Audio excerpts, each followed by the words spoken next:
clear, so sincere. Turn gray skies to blue.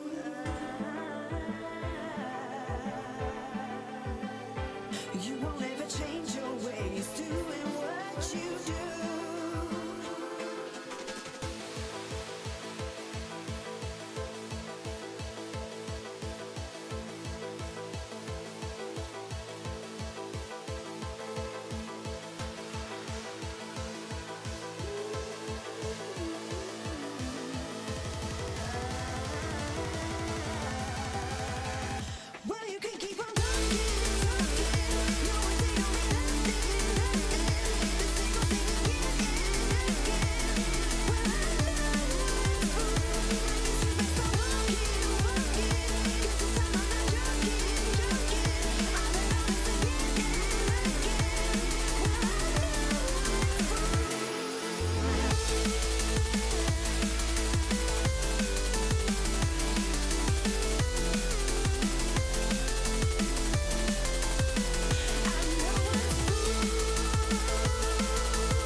Good afternoon and or evening, everyone, and welcome back to the TELUS Esports Series 3. I'm Dia, this is Zephyr. You've actually seen us just a few weeks ago, and we are back with more of the same as we are in Phase 1 of the TELUS Esports Series 3. And Zephyr, let's talk a little bit about what that means for both our new and returning viewers. Obviously, if you've been a fan of the TELUS Esports Series 2 or even previous iterations, here in Apex, we are offering as much as we can for any possible player. And what that means is we've crafted a home-style format that should offer a competitive nature of games, whether you're the best of the best or potentially you're just looking for some Apex fun. And it is worth noting that the TELUS Esports Series 3 features plenty, not just Apex. We've also got other options, like, for example, Rocket League, and even Rocket League's mobile client. Now, since we've got today's broadcast, you'll notice that it is the 25th. We are still in Phase 1. However, this happens naturally just before Phase 2, where all of the teams from Phase 1 are going to be sorted into divisions, unlike in the TELUS Esports Series 2, where they were sorted beforehand. This time, everybody's running through the same gauntlet, and depending on how you perform, you'll be sorted into different divisions. Right, and that's exactly what we are doing here today and across some of the other matches that have been taking place. As you can see here, it'll be structured as 6 match days with 4 matches each, wherein they will be then placed into random pools, and then the performance that you work with there will highlight you into our individual divisions. And this is also, importantly, for everybody across Canada. It's why we're actually hitting this broadcast a little bit earlier than most of the West Coasters would typically see broadcasts at, because we want to get people on the East Coast involved, because as a Canadian-based company, TELUS is focused on supporting Canadian communities for now, because they want to encourage everybody across Canada, to join up and play some games together. So, as you watch the tournaments today, if you want to get involved yourself, please check this out.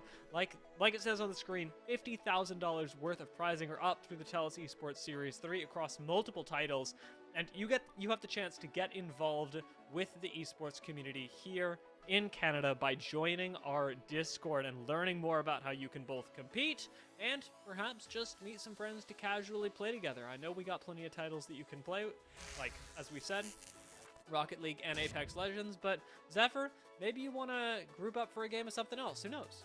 Also, we have those giveaways going on where you could potentially be earning yourself a little something behind the scenes if you get lucky. So absolutely join that Discord, and hey, tune into the broadcast when you get a chance. But Dia, we are still working our way into those first official quals. Well, maybe not quite the first quals that we've seen, but the first game of today's qualifiers, as our teams still haven't quite shaken themselves out here, and we've actually got a couple to go. I was actually scanning in the TELUS Discord a little while ago as we were getting ready for today's games, looking forward to the players that were jumping into today's lobby. And actually, we've got that first lobby up, so let's go ahead and bring it forward, as we had plenty of, I'll say, reflections on last week's games. Some salty, some more constructive, moving into this first round of the day, where teams are absolutely keeping their eyes out for each other, especially based on their performances from last week, where, I'll be honest, some teams were going a little crazy. We had to be our demons, returning Canadian demons doing the same. And now, as we jump onto World's Edge, we got 14 teams joining us for the first game of the day.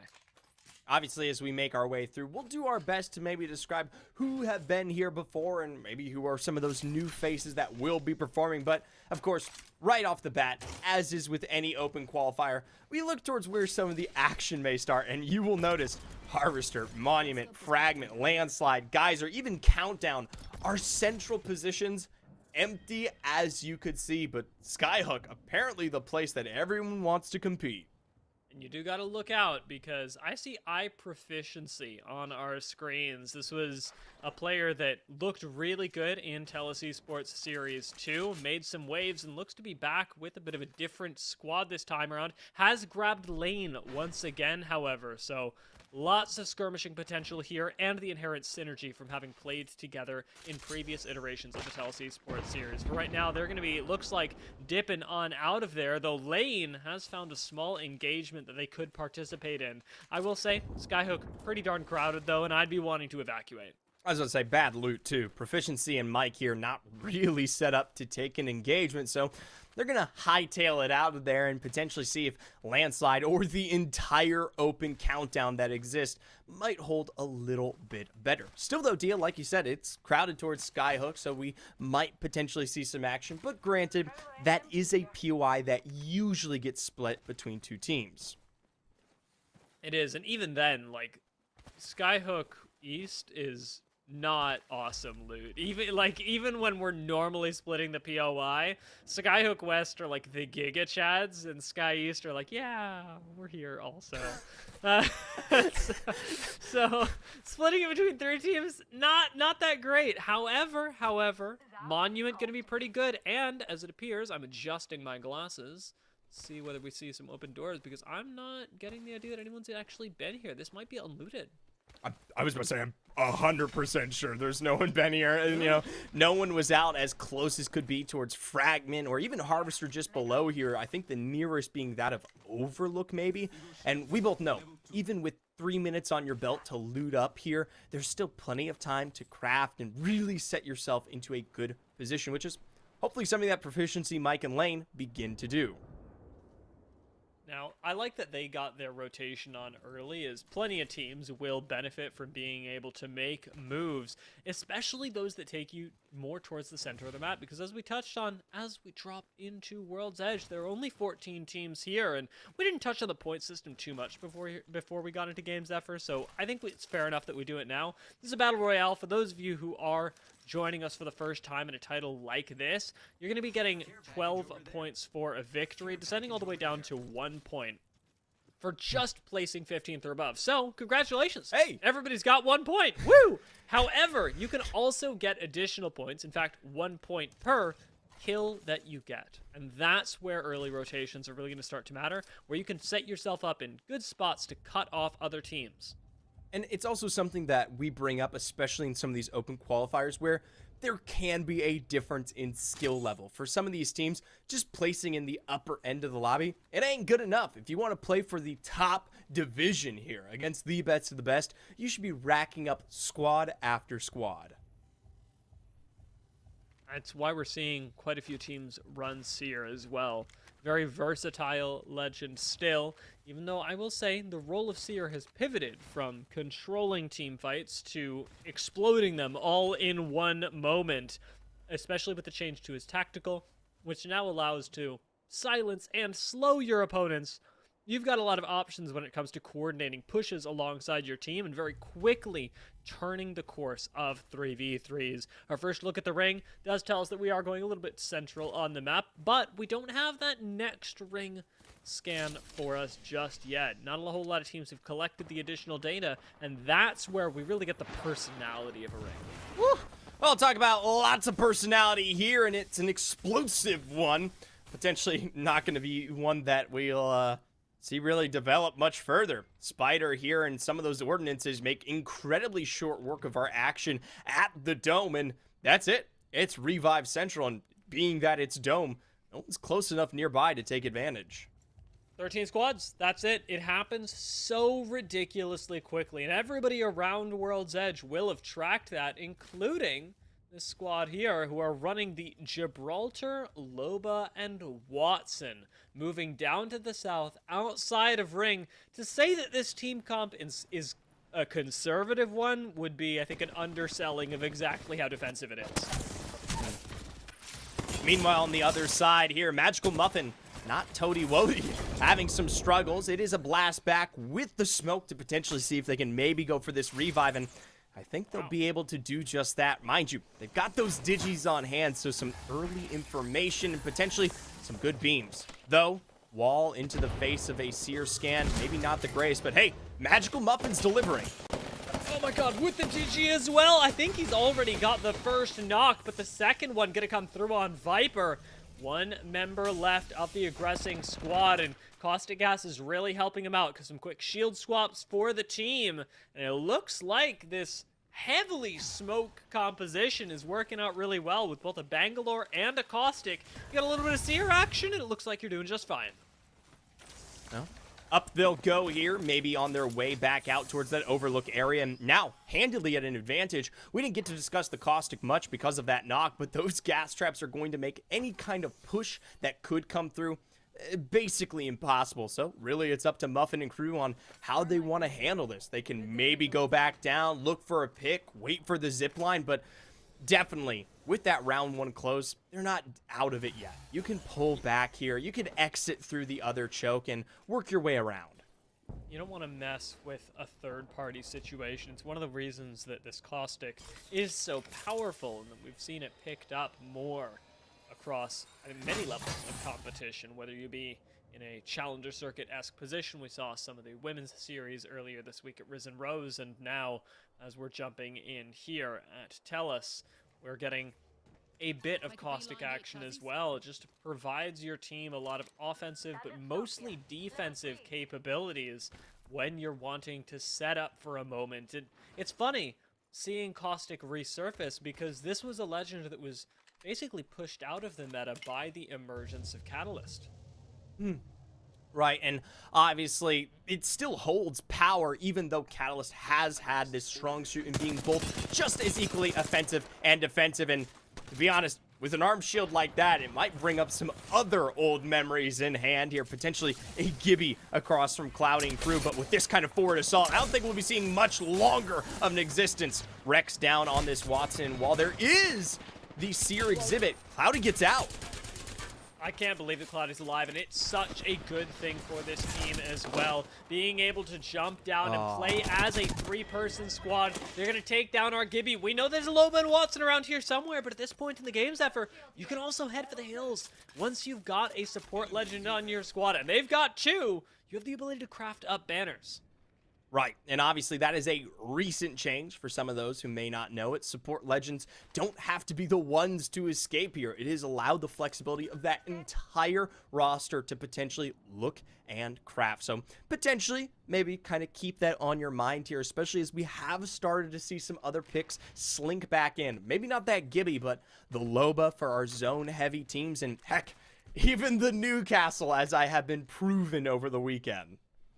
Everyone continuing to rotate into this now even further south pulling zone. And speaking of our weekend, Zephyr, this is a zone that we've actually seen pretty frequently, or at least there's the possibility for it. Right outside of Dome has been pretty heavily trafficked by the algorithm recently, and that could be what's happening here. Hey, Decoy. Hey, Zerbo. Zerbo? hey, guys. Oh, wow, haven't picked up any damage yet. I can promise for those of you watching that won't stick around.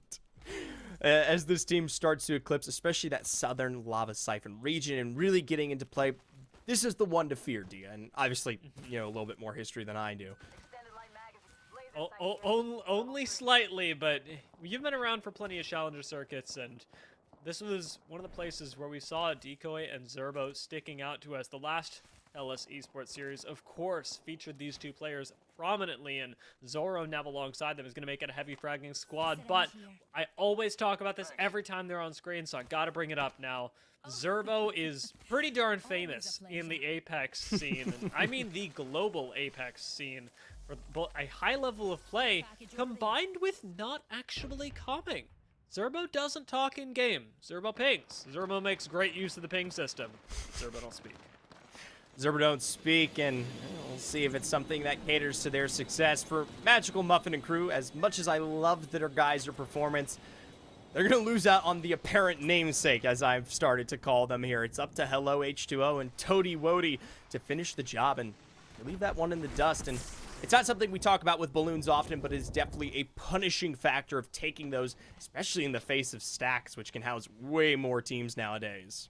I respect the call as well, because you saw absolutely zero hesitation out of H2O or Toady Wody. Or I should say not Toady Wody. That's my bad. It's specifically not Toady Wody. But as they were going up the evac tower, Muffin dropped and they didn't even look down. That's it. No more of that. Well, meanwhile, we'll see the end of Tommy Razor, Realm God, in my coup there. I recognize at least one of those names. And for Team 11, Dumpling Soup will rejoice in my heart the existence of Gibby. And heck, we'll throw a Mirage into the mix here as this team is going to try to play this one out as a double support comp. Rolling Thunder down for me, and to be honest, there we go. Have a nice day. Finally putting in the work with the Sentinel. Switch it off to Havoc, and hey, damage is playing. Ikiyami already pulled out due to that creeping barrage, and this might be the perfect time for them to move in, but it may be time for the bamboozle for the foozles. Nice day, going really low at this point, and Dumpling Soup isn't doing much better. It's time for Bangalore to come back and clutch things up for the team. Slide around the truck, almost does it, but you just find a knockdown shield in your face. Kurmi does retreat back, not to the safety of the bubble that has now completely been destroyed, but instead to just a little bit of a shield bat. Now facing down the last couple of members of this squad. Team 11 has stabilized wonderfully, and looks like they are going to be finding themselves another squad wipe soon. Meanwhile, in the kill feed, Zerbo's putting up some work. Somnarian just went down. And we may be facing a little bit more than anticipated, as now getting shot from above. Have a nice day. It's got to stick a res, something that Mirage is really good at. Oh. It's something that will deliver here for Team 11, but they're still down the one, and the full wipe coming through there guarantees that it doesn't get easier. So many of our teams, especially Cloud and Crew moving in, will assist as that sort of third party to truly punish this one out. And Chub, Tay, Noki, Ramen Maid, everyone moving in after hearing some of those shots. Mind you, out of zone. Now that Survives has the high ground, you don't want to challenge him. We lose another team and are down to 10 in our first game of the day. One that, even with the low number of squads, has been a bloodthirsty game so far. Teams starting to compress a little further to the south and choosing not to coexist and instead to wage all-out war, something we may see Zerbo and the team do right now as they crush the hill up over towards Dome. There's going to be no fear here. And looks like there's just not even an interest in taking this fight. A bit of a thermite to cut off the exit from Dome, but it is a confident position that gets taken around the outside of this POI, and now Zerbo even pushing a little bit further. Moving straight in there, it doesn't even seem like they respond to Zerbo's advances. It is literally deer on the hunting ground. They get one more there. That is massive damage found that should elicit some kind of knock here. Waiting for Zoro and Decoy to kind of hold themselves together here as well. Zerbo, though, still finding delivery. Major cracks, and now looking on the interior. There are shield swaps galore. It's going to make this a little bit more difficult. Finally, Zerbo punished for this kind of forward aggression, but with Zoro and Decoy there, with them finally there, they're delivering. How is Zerbo still alive after all of that? As you said, the cleanup crew came in on the inside, and we are down to just 8 teams left. With one squad sitting in Dome. You're going to have a market advantage coming out of this POI into the next ring, where those exiting Dome will have easy access onto the high ground that overlooks this next ring pull. Big angles here, calling for that smoke for Zoro. Gonna have to take the time to heal up. Meanwhile, from behind, still being shot from this Dome area. Zerbo, though, still finding success. Watsui gonna be taken out here on the very, very edge as one of those remaining players, and this should give them some cover off of that reset. They can turn tail here and look to see if the rest of the Bebo squad might potentially be coming in pursuit. I appreciate that Decoy grabbed a shield swap instead of going for the heal as well. It's that killer instinct that you know you've got now on both sides of Dome. Quick Bangalore ult thrown in here with Zerbo on just the gold shield for right now. Has plenty of shield cells to heal this one up, but is playing uber aggressive in the... Oh my god, what the heck is happening? Hey, just Zerbo trying to make it last. Jumping forward, man. managing to wrap right around the back end here, following up on some of that crack damage. Will find at least another additional shield down, but no complete follow-through. Decoy and Zoro, though, taking off angles, looking to finally deliver where Zerbo has set up for them. Remember, though, lots of death boxes inside that building, lots of potential swaps and heals. This is way too close for comfort, and the killer instinct, the aggression that we pointed out earlier, could very well be Team 3's destruction. Out goes the Horizon ult. Decoy's got to hold the front lines. For right now, it's working, and the first knock comes through after Zerbo's Arc Star hits the ground. Mike is gone. Proficiency, the next to fall, and with just one member left, forced out by the zone, Team 3 claim another life. And it's no surprise there. This is a team we expected to accelerate. They just had to shift a little bit deeper into the lobby that we know. Meanwhile, with Zone moving in, this is where things do get a little bit testy. We didn't get to talk about it, but a fairly open-ended finish, especially even looking at Zone 6. The minute that dome comes down to you, well, it's a That's crater. just unlucky. Yeah, that didn't look like really any fun at all. As you said, no safety as soon as the bubble expires, and that's why we saw Gibby passed by quite a bit. We're gonna get another team gone. Actually, team 1, not something I expected to see, but it is expected who's on the other side of that. Zerbo, Zoro, and Decoy have been running through the lobby, and with just a few squads left, it doesn't seem like they're gonna stop anytime soon. Good-looking Sean is ratting things down on the low ground. Should be able to clutch a second place from there because we are wasting no time on the push up. Zoro, ult-less for now, is going to be playing up onto the high ground in the face of a Rampart. Sheila not taken out just yet. Mary, however, does go down, and we jump onto Challenger Maggie with a shotgun. Not something I thought I'd be seeing today, but it's working for Zoro! As a second place is clutched by Sean on the low ground, and good-looking Sean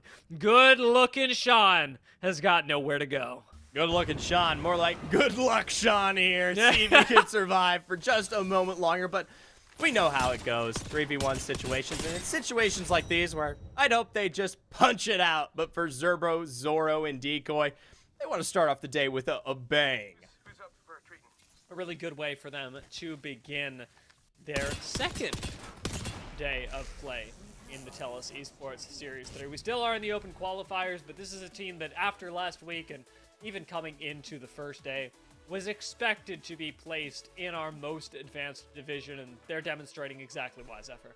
It is terrifying, though, because I feel like this is deja vu of literally just 2 weeks ago, and where we saw the same level of talent, right, exist. And it really begs me to ask, we start looking towards those future divisions, the big prize pools that exist at the end of them.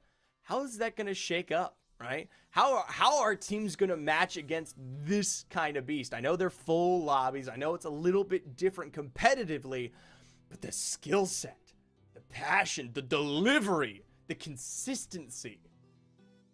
There's a lot to praise, that's for sure. But I bet there are some of you watching out there that think you could probably beat this. And I challenge you to join us to come and participate in the TELUS Esports Series 3, because registration is still open for the future open qualifiers, and I'm sure you're going to want to be a part of it. Come show us what your skill looks like, because we've got a couple more games tonight to work through. Zephyr and I are going to take a quick break, grab some water before game number 2, and we'll be right back.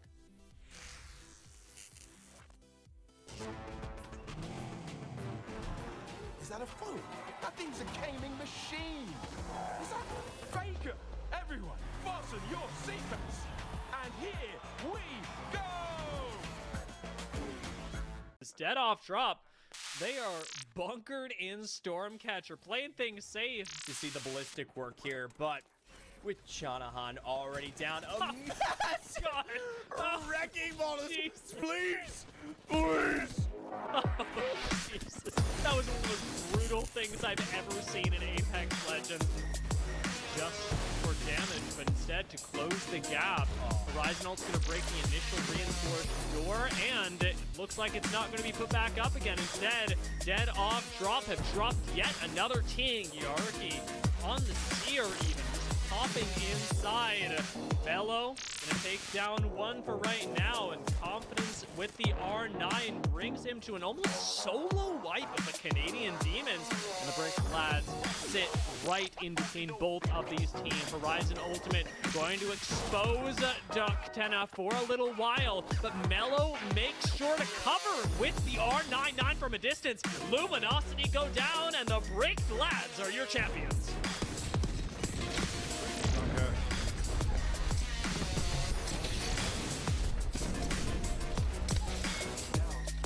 2v3 situation now. Avasa and Mando are set up on the interior here. Gonna hold on for dear life, and you gotta turn around. You have to aim at least. You gotta do something. The Meno Knights fall one by one. One final individual. Brick lads are looking to make short work of this. All right, well, we're going up. Let's see who's going down. Brick lads pick up their second victory in a row. Coming through. Zerbo gonna have to back up. That's a 90 with the PK. What did I say about this guy? Puts the demon in Canadian Demons. He's gonna drop down once more with a drop kick out of the sky.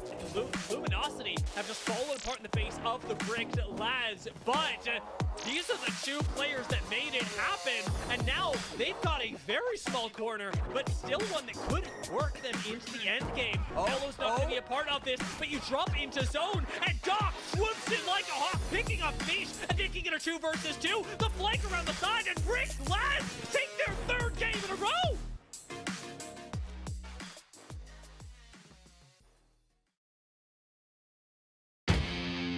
When I first heard about the TELUS Esports Series, I was like, there's no way. I was absolutely stoked. You don't really hear about esports at all in Canada, let alone from a big company like TELUS.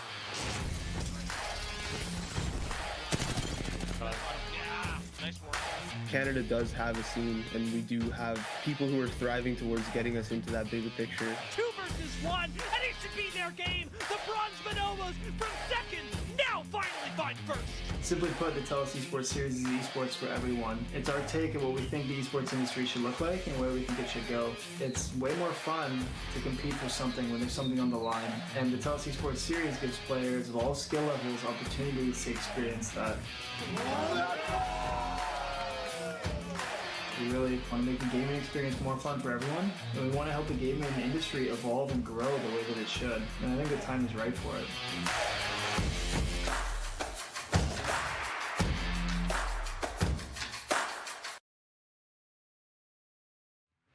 What's going on, guys? It's the Ma here. I'm Cheesy Potato. Yeah, I'm playing in the TELUS Invitational.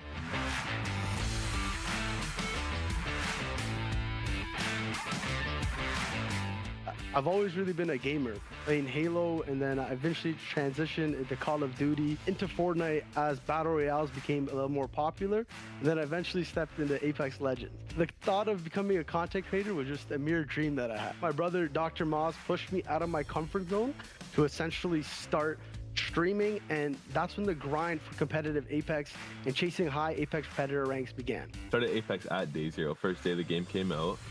And yeah, I worked hard then. I was playing on console at first and just playing pubs all the time with a couple buddies. The longer Apex went on, the more serious I got about it. I started putting in more hours, putting in more work, making more content, like falling in love with the game in general. The only advice that I would give is basically just grind and put in the hours. It's not easy. If it was easy, everybody would do it. Just find like a solid group of friends that have the same mindset as you and then just grind. The biggest thing is putting yourself out there, whether that's chasing high ranks for content creation or to start scrimming and competing in tournaments at the highest levels, such as the Apex TELUS tournament.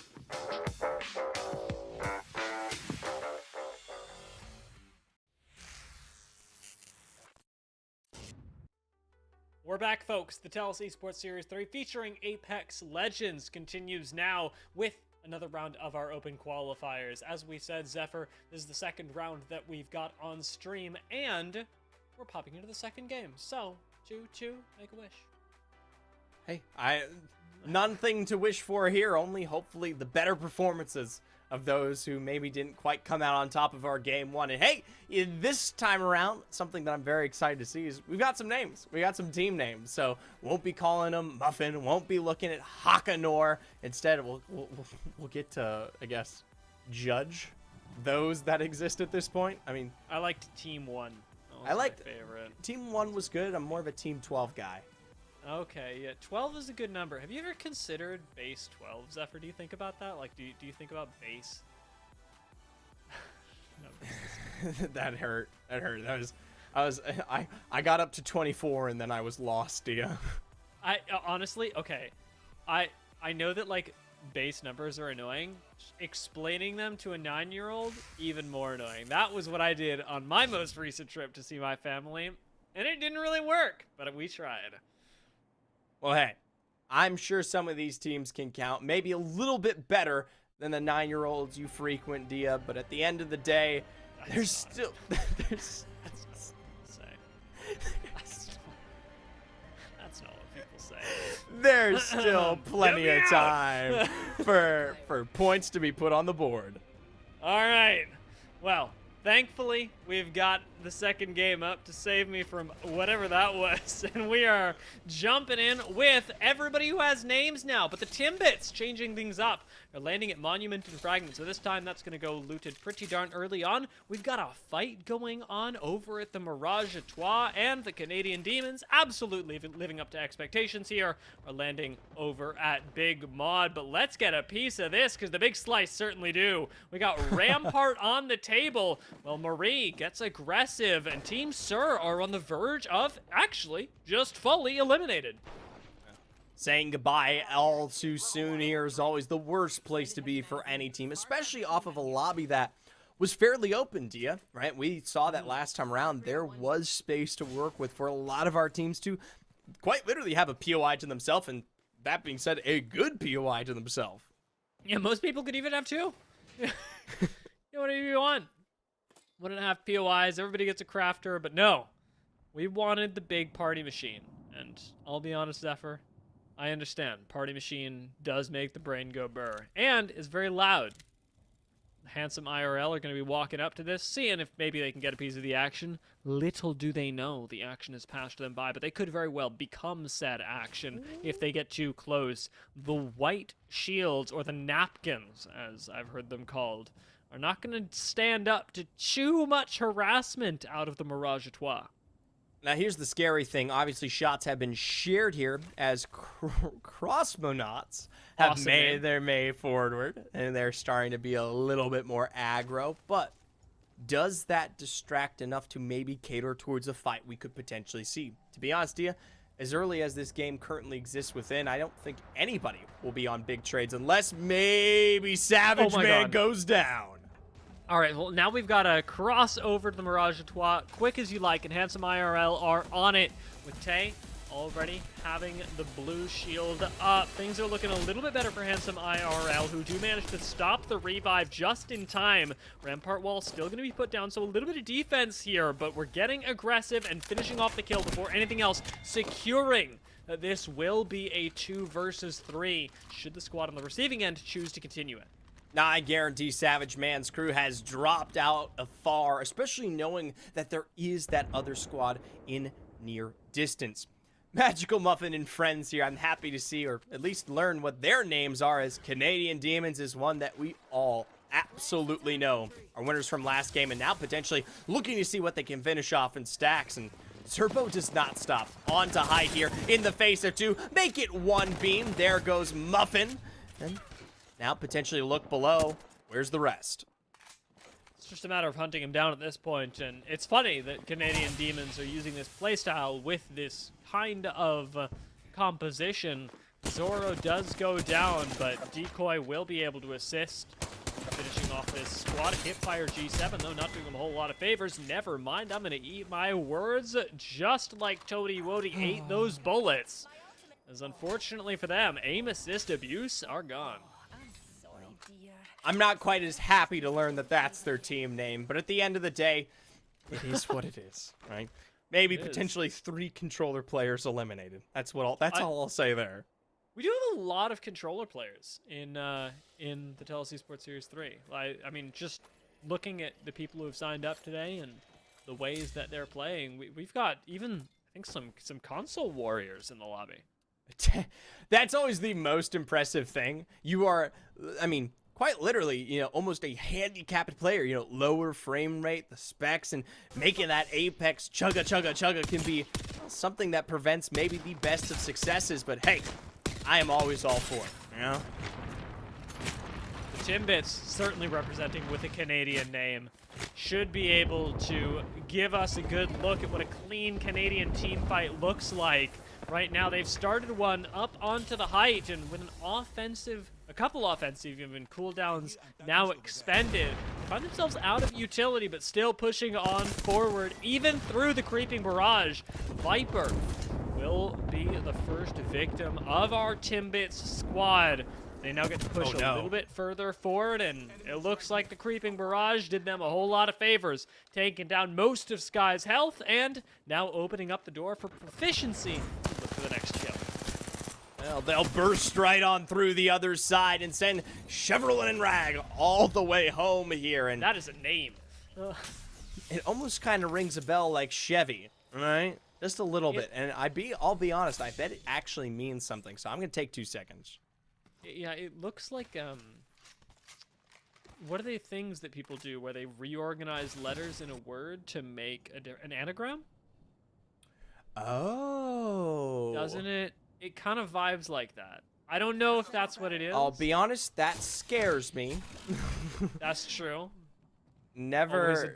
Anagram's always a dangerous thing on the internet. Not a fan of that sometimes, but maybe I could be potentially wrong. It does unscramble to green, the color green.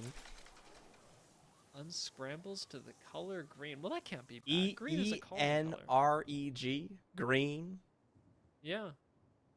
I like it. I don't genre green. Is genre spelled with the same? Oh my god. You're right. That's it. Wow. That's all I can think of. I mean, I want to get a look at that other word because there was a lot going on there, and maybe potentially there's things to learn.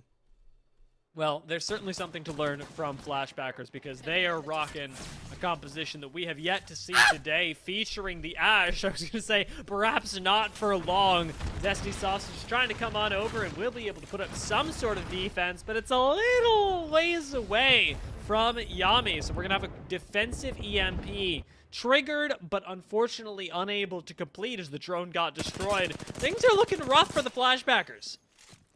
Stepping up here, Knock Knee already so low, and even Zesty Sausage, your most defensive utility pick here, is forced to hide behind the little cover that exists.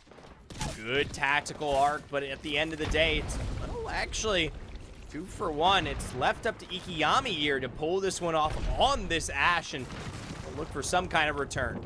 I think we've got a third party incoming as well, if my eyes don't deceive me. Monument became a frequented place to rotate through. The Arc Star gonna buy a little bit of time, but it does look like Yami will ultimately outlast the squad that aggressed onto them, but Have a Nice Day gets beamed, and all of a sudden the tables turn once more. Ikiyami going to take up to height here, and maybe be able to clean up whatever squad comes out of this on top. Maybe not clean up, maybe put a nail inside of them, waiting for the revive situation. Oh my god. It is a perfect moment for Ikiyami to strike. You take down R2, and instead we turn immediately. See what we can deliver. Ikiyami! Beautiful. Just absolutely beautiful. Here's the problem. I wouldn't even say go for the banners. Time to leave. You've got that Newcastle. Just make recovery. No! Make like a tree and run. Wait, they can't. We've still got Portal available. Ikiyami testing the waters right now. Keep your eyes on the kill feed, though, because I saw that Portal in, and Ikiyami is going for it. Picking up almost one complete knock and having to wall bounce around this rock. Ikiyami has moves, but the Flashbackers now will move no more. I'm a little sad. There was some play potential, but Ikiyami said, you know what? We send it. We send it all day long. Now, for Timbits, big problems ahead here. Down to 1 remaining member. And to be honest, when you're 1 remaining in the face of Zerbo, I'm terrified. That's someone who sends it every chance they get and will continue to develop this rotation high into the sky. And it doesn't even feel like the Horizon nerfs ever happened. No, I don't think they did. I think we got some sort of patch reversion. With the R99 and the Prowler, there's no question. The Zerbo is fighting you up close and personal. Something that Handsome IRL aren't currently doing, but they're farming things up just the same. Picking up a knock on an airborne Gibraltar and full thirsting Hakanor. Now, I'll be honest, it's a shame to see Hakanor go away again. That was one of our Gibraltars, and to be honest, I'm still trying to really see how that one might cater, but the SMG meta still has kept our man Gibby at bay. For Handsome IRL, remember, this was a squad that made it to endgame. Ramen made, notably, with that Kraber in hand when we were talking about the open-ended dome area, and we'll see if they might gatekeep some squads here in Harvester. Jumping down over towards Harv, in fact, we've got a real benefit of being in this POI. Being able to hit the survey beacon, as some people call it the UAV, as some people call it the people beacon, and as I've started to call it, Tay's demise. Tay no longer part of Handsome IRL because hit that beacon without the scan first, and all of a sudden, you are gone. Handsome IRL caught out, and they're going to have to leave Tay, like you said, and Ramen Mate and Chubb have the capacity to respond. I've definitely seen the capabilities of this team, and while Limitless Potential definitely seems like a name you wouldn't want to run up against, still haven't yet to exactly spell out. Oh, it is some looting. Exactly, they're going to transition. Meanwhile, I saw this coming a mile away. Canadian rotating all the way around. The demons that they are looking to deliver some final blows on our linked squads. Up close and personal, as we came to expect. We're going to throw it into the face of our recently recovered squadron and say, no, well, you're the one having a nice day today. Arcstar, I don't believe, going to connect with Zerbos. Using the gravity lift in this way, actually kind of ingenious.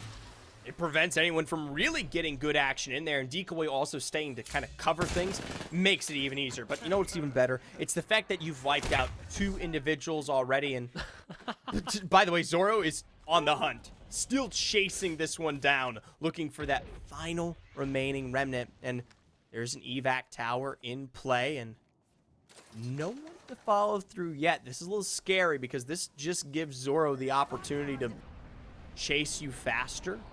Whatever. Yeah. I wonder what's happening there. It's definitely an odd situation evolving. Harvester, it seems, has continued to devolve. Handsome IRL did actually manage to get Tay back into the game, but revive at an incredible cost. 1 bullet in the RE45 and a dream. That's the disengage, if you can even manage it at this point, for Handsome IRL. And with the ring closing in just a minute, you don't have a whole lot of time to relocate, let alone make banner recoveries. At this point, you are in Rat Central Gaming, and we both know how difficult that can be, especially with the remnants of the Seer meta still in full hot pursuit here. For Tay, though, one thing is still a great advantage for Handsome IRL. It's the fact that they're completely opposite from Canadian Demons, and maybe, just maybe, they'll wipe out the rest of the lobby before they get to him. I can't believe Zoro's still on the hunt. Does finally have to turn back with 30 seconds left Oh on my this gosh. zone. You do not want to be caught out there, but he got that dog in him. I was gonna say, hey, boy, get back here. Sadly, Tay is picked up, though, in the middle of our shenanigans. It's Bebo, How did he get there? Watsoy, and not exactly sure exactly how they face difficulties, but hey, I can tell you right now, 1 squad ahead of Zerbo, and to be honest, we'll be looking at our top 5 very shortly. Tay, the great teleporting seer, made it all the way across. We're ultimately going down. The Canadian Demons are still going to be keeping an eye out to their east for the squad that they did lose sight of just a moment. Zoro, the one that really wants to capitalize on that. But for now, a little bit of height in Lava Siphon never did anyone any harm. And that's what Canadian Demons are at least playing around for the moment as they transition down onto low ground to back up their boy. I love this. You bring up kind of like a dog, but Zora's more like a bloodhound. Mind you, now playing with his food, as we say goodbye to Giga Squad there as he lets the zone do the work. But Canadian Demons, I mean, he knew there was going to be a Eastern rotation, and I mean, that's free KP in the eyes of Great Lord Zoro. Looked super clean for them, and It is confidence that they're playing with. Canadian Demons knowing that they controlled an entire side of the ring, and now that they've been scanned, it's sort of a who's trapped in here with who situation. If the Canadian Demons been scanned, or have you just alerted them to the position of yet another squad? Out goes the Horizon ult, breaking the doors in pieces, and a Realm God, I'll be honest with you, Zephyr, he just doesn't get to play Apex Legends. Not today, but hey, maybe Zerbo won't either. Sat down at just 10 health remaining. He picks up one, and they will fall. But inevitably, MK Ultra does, albeit quicker. I can't believe he got 2 in the face of being that low. I'm surprised there's no gold knockdown in play here after all of their success stories. But 3 red Evos, that might just be, I mean, as good. That's just ridiculous. That was basically a 1v3. Like, And they'll do it again. There goes Zerbo. Going for this. I'm watching the kill feed. See if he even goes down this time. Right now, with the backup of Zoro, I'll say the faster backup of the team. Zoro's going to disengage Zerbo soon after, and Decoy is left to clean up on the Mirage. Absolutely capable of doing so. Pulls out the 301, but at close range goes down, and Canadian Demons suffer what could be their first loss with Decoy on the ground. What will Zerbo and the squad do? It's he and Zoro that have to come in to save the day. Looks like save Decoy, at least they will. Full Thirst not having come in quite yet, and they've got complete control of these knockdown shields. An ingenious Q gets thrown out by Zerbo, the gravity lift, denying the ability to hide behind knockdown shields, and this man does not stop. Here we go. Another player falls. Bebo lose 1. Well, on the top side, Decoy is getting picked up, and Zoro's just got to trust in the god that is Zerbo below. Zerbo, though, delivering on one more, and behind, Zoro will find the remnants of another here. A Seer running for the hills, but it's limitless potential, as I'll start to call them, or no, I'll say limitless potent, who find their end. For Canadian Demons, it's their second win of the day, and I'll be honest here, we're potentially looking at 4. Yeah, that's what it's seeming like right now. We have wrapped up our games on World's Edge with this one, however. We'll be transitioning over to Stormpoint for the next 2. Maybe a chance to get a little bit more distance between you and the Canadian Demons, because right now, Zephyr, it's a race for second. I'll be honest. A race for second seems just fine if you're playing against the likes of the Canadian Demons here. And to be honest, we have seen some actually very competitive 3v3s if you look anywhere else on the map. I will say, though, even though we did not see the fight between Timbits and the Canadian Demons, I think that was as close as it's gonna get between the potential of some team that could take them on. Yeah, it's weird because I don't want to wish that Timbits run into Canadian Demons all the time, because that would probably cause them some trouble. But I sure would like to see the fight again. And honestly, with the way that our system is sorting out here in the open qualifiers, sorting people into divisions, we'll probably see them in very similar divisions competing during Phase 2. But as to how convincing that's going to be, well, now we're gonna have to wait to find out, because we've got yet another game of the open qualifiers coming up. We're gonna take a short break, and Zephyr and I will be right back with game number 3.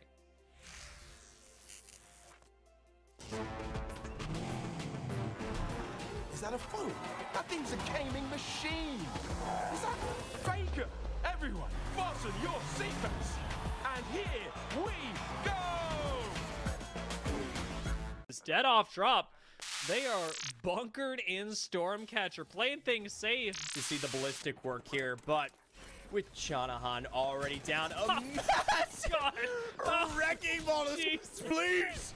Oh, Jesus.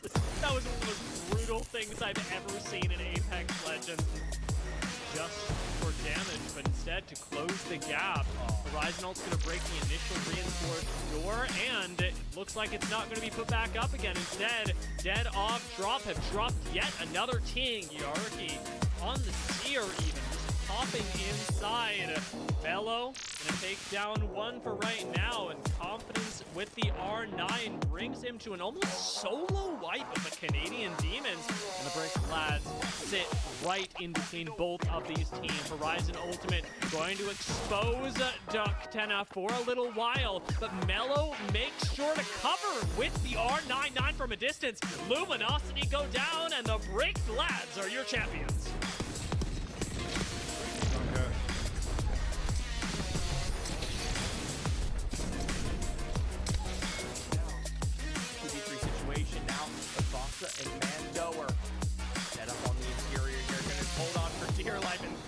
gotta turn around. You have to aim at least. You gotta do something. The Meno Knights fall one by one. One final individual.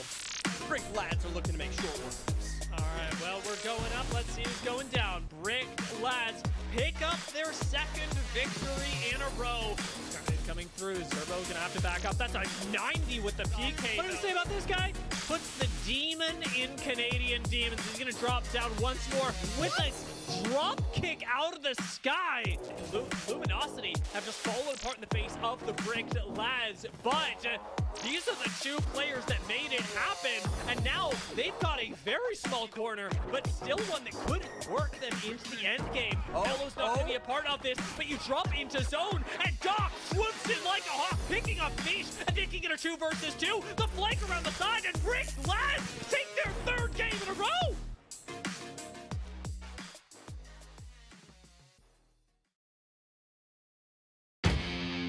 When I first heard about the TELUS Esports Series, I was like, there's no way. I was absolutely stoked. You don't really hear about esports at all in Canada, let alone from a big company like TELUS.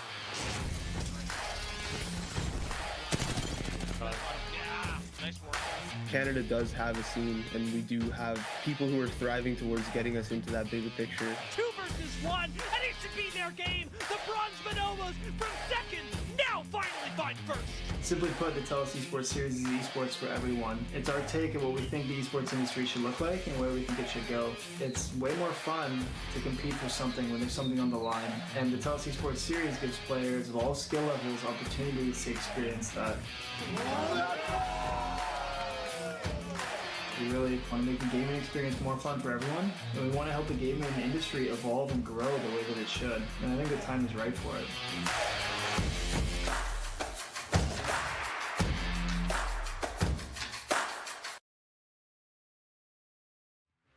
What's going on, guys? It's the Ma here. I'm Cheesy Potato. Yeah, I'm playing in the TELUS Invitational.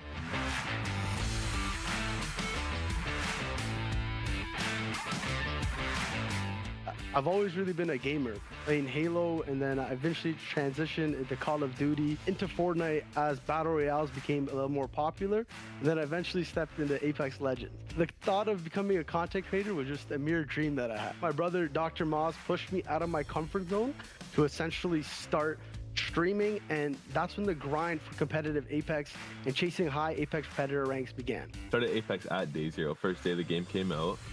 And yeah, I worked hard then. I was playing on console at first and just playing pubs all the time with a couple buddies. The longer Apex went on, the more serious I got about it. I started putting in more hours, putting in more work, making more content, like falling in love with the game in general. The only advice that I would give is basically just grind and put in the hours. It's not easy. If it was easy, everybody would do it. Just find like a solid group of friends that have the same mindset as you and then just grind. The biggest thing is putting yourself out there, whether that's chasing high ranks for content creation or to start scrimming and competing in tournaments at the highest levels, such as the Apex TELUS tournament.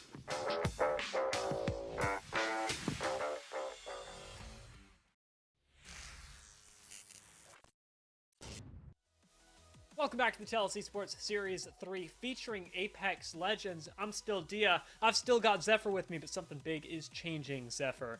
I actually move over to your meteorological specialty, a storm brewing. That's right, and you'll see that as our storm makes its way over to our new map here, it'll bring plenty of chaos. Not quite the floods, but the action that ensues every single time we bring up this map. And I'll be honest to you, the safety that some of these teams found on World's Edge does not exist, at least not in surplus, and that makes me scared because there's another storm that also exists on Storm Point. I was going to say, even safety, a pretty generous term. Given what we just saw, yeah, there's a lot to look forward to on Storm Point, and with a lot more open ground, with buildings that are a lot easier to besiege, I'm expecting 3v3s to be even faster, and that is terrifying for any squad that is hoping to hold on to some of the placement points that we talked about. With only 14 squads competing today, everybody's getting at least 1 placement point per match, but in the grand scheme of things, because the open qualifier system sorts everybody by their percentile, where they're at in reference to every other team, everybody getting 1 placement point isn't the victory that they might have thought it was. No, it is not exactly best of situations, but yeah, it's what you got to work with at this point here. I mean, hide and seek is viable strategies. I want to make that clear to anyone who is playing today. Actually, never mind. Seer exists. But Canadian Demons aren't running Seer, which is separating them from other squads quite a bit. I think you're onto something, Zephyr. I think that if everybody just goes for the strat, plays quiet, we could see a few different people landing themselves in second, albeit with a little bit less KP. Of course, before we jump into game number 3, I do want to say that we've been having a blast out here, and it's always fun at the TELUS Esports Series 3, but I wanted to thank the people that made this possible: Skullcandy, Logitech, Astro, and of course, the Samsung Galaxy S23 Ultra. Samsung, a big partner in this event because they are our presenting sponsor, making sure that this is able to run and that we're able to give access to Canadian gamers everywhere a chance to compete in a competitive and a very scary lobby, I will say, Zephyr. Well, don't let this dissuade you, though. These lobbies do get less scary as this goes on, which is great. It actually gets better for so many of the teams that should want to compete in this. So hopefully, if this is something that's influencing you here and now, take advantage. Get out there. Go play and represent Canada in a way that is fun. I think that's the best way to put it, in a way that's fun. I'm Canadian. I cast Apex Legends all over the world. And I love to see Canadian talent represented. In fact, we've been seeing more of it. I think we talked about this 2 weeks ago in our last Open Qualifier, but we're seeing more of it represented on the North American ALGS stage. And it's wonderful to get that kind of, as you say, Canadian talent out there, because Canada, you know, we might not be big and strong like you Americans. I know you're Texan, everything's bigger in Texas, but we've got some talent. Including me. No. Oh yeah, you are pretty tall. Yeah. Surprisingly so. I know he looks lanky, folks at home, but and I am. He is. Yeah. You're built like one of those I forget what they're called. Stick bugs?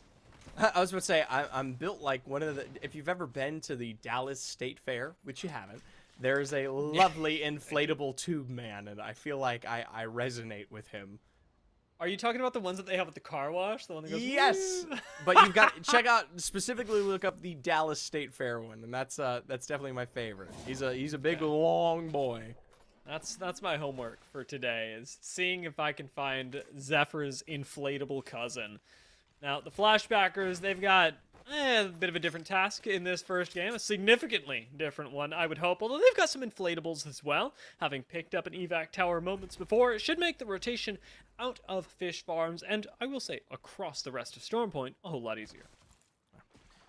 Now granted, heading towards the east, maybe not the best situation for the Flashbackers, but I'd like to see them in play. Technically, while the Newcastle is always a suggestion on World's Edge, we wait. Elsewise, Chubb is crashing down here, and I'm terrified because that makes noise, and that makes ping. I will say, we've got Tay the teleporting seer on this team, so maybe there's a way that they can get out of this IMC unharmed. It is very scary, however, to realize that they know they're surrounded, and to still be starting up this IMC, perhaps the only thing that'll keep you alive for a few moments more, because the Canadian Demons could very well take out a few more squads before the IMC is over. Okay, I was about to say, I'm so surprised that Zerbo's just like, I'm casually looting right now when there's food on the table, but I turn right around and Zoro is literally standing on the opening of the exit of the IMC. Now, granted, I will say IMC is not the easiest thing to contest. It's arguably one of the hardest things on the Stormpoint map because it does provide a very nice way to get out. Granted, once Zerbo does step up, does put that gravity lift down, it changes. My man is crafting his armor while we wait for the IMC to complete.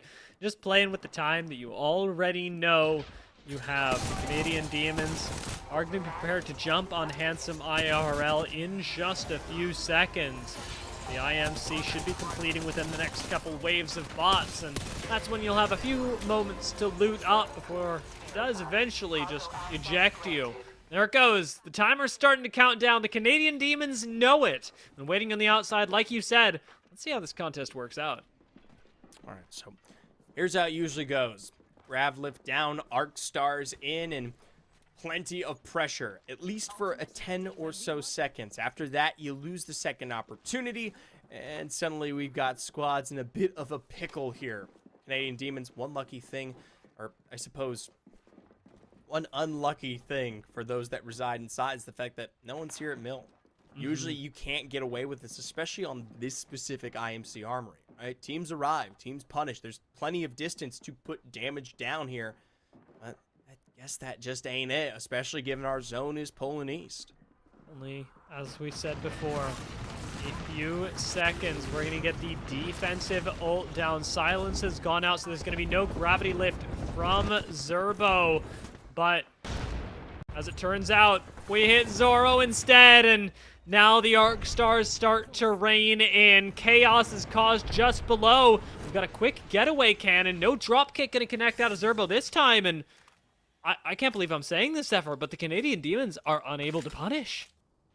Hey, I told you those IMC armories have become a thing that is personally much more safer, and they did a great job playing that one out. Starting with that Rolling Thunder and really preventing the action they could dissuade, the smoke down with the Proof of Chaos. I mean, it all worked so well. Capture the Lag, they're making big moves themselves here, getting around some of the competition that we just saw off that choke there. No necessary need to fight that one out as early as it is, so evac away. Turned around and found themselves with a squad at their backs. Charged Rifle is going to put in overtime as Ketelo finds the first shield break of the engagement. Proficiency doing well in an engagement other places around Storm Point. Capture the Lag, get to move on forward from the place they recently evac'd away from. That first knock has come in, though, as Somnarian ended up finding a beautiful Skynade onto Ikiyami, who won't be able to put the moves on teams this time. Up to the door and looking on the other side here. Sean actually looking even better than some would say. An absolutely handsome lad there with Zesty Sausage. Turned right round, and in the face of another, flashbackers are all but done. You know, Capture the Lag actually have had a pretty good day today. They ended up getting second in our first game of the day. I know they picked up a little bit of KP in game 2. They've now got even more KP in game 3, and this is also looking like what could be an advanced division squad. Ooh, I like where your mind's at, Gian. We'll see what we can develop here as we make our way through the rest of it. But those that lie ahead, especially in the face of entities like this, who we check once back in, or something that scary awaits potentially as well. Canadian Demons all set up for Cascades right now. And granted, we know teams like to play this one out here, but things have been moving. I think the bigness, wow, that's not a word. No, go with it. The size Trust yourself. of the size of Stormpoint has prevented a lot of what action the Canadian Demons usually cater to, and it's actually giving a lot of teams the opportunity to catch back up. Imagine it is. The Canadian Demons set inside of Cascade for a little while are going to have to catch up, in a way of their own. They haven't gotten a knock just yet, but having taken a small setback, this is where the ability to besiege in Stormpoint is really going to matter, because these buildings, they may look secure, they're riddled with holes. Luminous Potent will be officially eliminated, though, in 13th, while we see likely at the hands of the Timbits there. And Canadian Demons potentially to take us down to 11. It is an Arc Star that starts this one off, but they still actually haven't foot away in here. And to be honest, other than specifically that singularity, there's not a lot of great ways to fight for building spaces, especially ones like these, much tighter on Storm Point. I like the situation that's starting to develop. Zerbo knows that Decoy knows that Zoro and Zerbo are going to search for kills. They're going to find a way into this building some way, and for the first couple seconds, He's the one that sits back and plays things safe, now being able to commit in with the rest of the team. Zerbo throws a gravity lift down to disrupt positioning on the stairs, and it actually fully works as well. Popping a shield bat up in the sky, he'll be able to rejoin the rest of the team, but we have not found a knock yet. Canadian Demons, with one of their slower plays of the day, are finally going to push the stairs once more, right into the Catalyst goo. So you do not want to be standing, being slowed and damaged by the ferrofluid. So instead, they have to take a reset again. This is one heck of a defense suffer. Hey, that's about the best that we've heard for any squad that has moved up against the Canadian Demons. And Dia, time is ticking. It does not get easier, right? Even though cooldowns have been blasted now, things to worry about are so many of these other teams. But you talk about the holes, you talk about the fissures, the windows that may... Well, it's been good.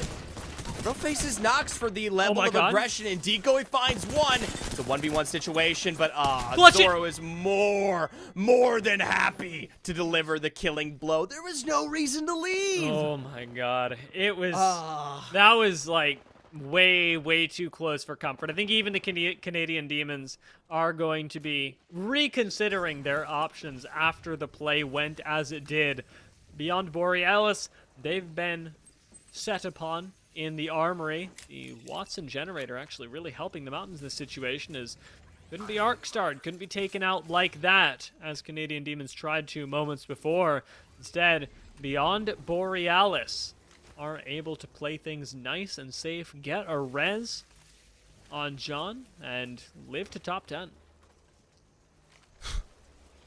Beyond Borealis here, healing back up, and granted, I am reminded of so many of our other IMC contests, but hey, looks like space has been created in major strides now as well. And while it isn't perfect for them, there are still many ways to get out of this situation, especially if you're going to send yourself tail towards some of those nut buildings on the back end of the wall. And the Old X, though, are going to try. These are some very dangerous walls to find yourself in front of if you are not careful. And rotations that be, Dia, they're coming, right? We are heading just across from here, over back towards that wall side. I do like that, at least for now, we've set up with some rampart walls. You know me, I'm a fan of the rampart. I'm simple. I see a rampart defense I enjoy. However, with the fact that we've got Gibraltar and Wraith here, I can't help but be reminded of our North American Challenger Circuit, where a team by the name of Donut Shop actually played a very similar strategy with, I'll say, a different rotational legend, Valkyrie, in its place. But Gibraltar, Rampart, a powerful combination. With any sorts of rotation in there, I think you've got an argument for success, maybe even a top 5. Timbits moving in. Obviously have taken note of what lies ahead at Cascades. This could be a good opportunity. Like you said, no seer in the hands of the Canadian Demons. Maybe you get a lucky strike. Maybe someone's crafting. Maybe you drop one. They are far from infallible. But, the Demons have moved away, sniffing out what will be their next hunt here. And it is only so close that our supposed, well, or at least our most entertaining contest could have happened. Like bloodthirsty ravens, the Canadian Demons go, ooh, shiny. Find themselves the next care package and get to keep on moving. Now the rotation into this zone will take them up to ultimate height first of all, clearing out teams, interestingly, as a result, that have the better positions, that have put forethought into this ring. That's who the Canadian Demons are targeting first. Well, we'll see if they can make it happen. Obviously, it's something that should set up wins for them if they want to transition, but we saw how difficult it is to break through specific areas. Granted, this building specifically does leave a lot of access points for teams just to slowly peek their way in. Zoro, to start this off, it's not quite the interior, but he's actually going to find himself right in the face of one here. A knockdown arm shield will bring that up in tow, but a quick response from Zerbo on the other side takes it just as quickly here. Seeing one to potentially escape through that lower stairwell, and it is a perfect reload scenario to take out Kirami and Giga Squad. Oh, they face the Canadian Demons once again. That was wild. I actually wish we could see a replay of that fight just because of the very weird way that it played out. Canadian Demons now with a gold knockdown shield take a quick reset and bring Zoro back into the fight. This is where Decoy is going to be really valuable because in skirmishes that can get a little bit unhinged, you've now got the invisibility of Mirage to make sure that your team is safe. I've been thinking about playing Mirage. Should I do it? I'm not as convinced, but I respect it. Okay. All right. Okay. I think if you're just good enough and shoot gun good enough, it don't matter what you play. Like literally ever. Yeah, you know, that is one of the things that I really like about Apex Legends. Like, abilities are super impactful, yes, but at the end of the day, it does come down to how well you click. And Timbits click they will do here. This choke has been something that we discussed was to be contested, was to be that next rotation for some of our squads here. And lanes dropped Savage, man. That's the full thirst, I believe, at the maybe the tail end of that zone. Not quite sure exactly where that damage comes through to finish that one off. But hey, Timbits are on the defense, and they'll look for Mower here, but should get themselves set up.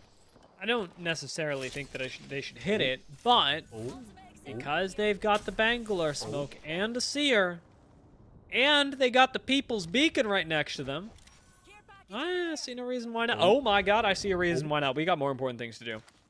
All right. Grab in hand.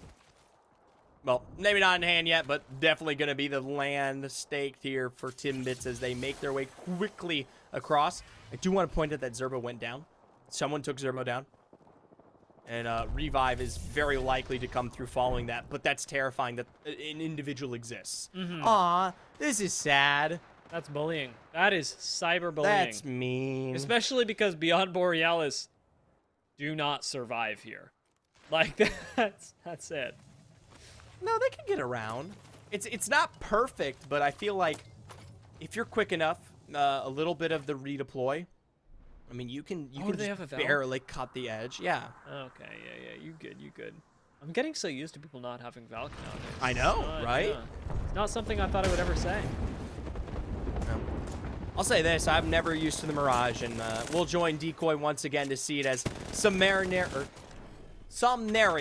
is one to fall this time around here. A little bit of a bamboozle for the foozle here. Several clones all in play as Decoy's going to look for off angles. Zerbo putting damage in themselves here. Needs to respond, needs to bring that Red Evo down because Zerbo, well, he finds the bat, but help was definitely necessary off of that one. And movement's coming through from the Timbits, but a gold knockdown. A gold knockdown is so scary. And all this loot, Canadian Demons do have to reset now, though, and with Decoy's back to the oncoming Timbits, it's Zerbo that will take the initial brunt of the damage. I'm not sure where they're going to go. Smoke provides some temporary cover, but with a Seer ult down, you've got to back on fully out of its radius in order for Canadian Demons to be at all safe. With the ring now starting to close as well, Canadian Demons will be forced into the Timbits, and I gotta be honest, Zephyr, there's nothing more Canadian, there's also nothing more terrifying. Can I say, though, it was very clear to me that we just watched literally Decoy throw out one single tactical, and Canadian, even though they were in a position, they just ran. They ran immediately. They know exactly who this is, and they know exactly that they don't want to get involved. Yeah, this is not a squad that I'd be super excited about contesting either, and the Arcstar will keep them at bay. Decoy actually eats a Kraber shot. And now, well, we knew that Zerbo had an idea that Kraber was in play. Now you know who's holding it. And the Timbits are going to be pushed regardless, it appears. Zerbo taking ground around the outside of wall while Decoy heals up. Now both players in the sky as Lane and Zerbo disengage using the tree as cover. But Zerbo's coming down on your back line, and it is terrifying. He goes down first, however, trading things out with proficiency. And this is the most even fight that Timbits are going to get. And even so, it is a steamroll from the Canadian Demons with Zoro committing onto the low ground and taking them down. Mind you, Decoy does not care. Decoy literally just goes straight for the revive there. He says, sick 'em, boy, and Zoro delivers where it counts. What kind of dog was Zoro? Bloodhound. You know, I like it. He's not literally Bloodhound, but are they actually called Bloodhounds? Yes, they are. Is what actually called bloodhound? Like, is a type of dog called bloodhounds? Yeah. Oh. Yeah, bloodhound is a type of dog. Very cool. I knew that, but I was just casually curious if I was right or not. Yeah. It's one of those things where, you know, like sometimes you have slang for things that aren't real, and it's a whole thing. Naming in the English language, not always best of friends. However, those nades are looking pretty darn good, and I don't have to pop on board the Canadian Demons decoy this time. Did go down. Zoro's the one sticking the res, but Zerbo is performing aerial combat in a way that I have never seen in Apex Legends before. Drops right back down, is reset for the rest of the fight, but Decoy has fallen once more, and Zerbo's got to be the one to clutch it up. Out goes the Horizon ult, and he's playing around the outside of this building, wanting to avoid the third party and hopefully pick his fallen comrade back up while Zoro plays on his ones.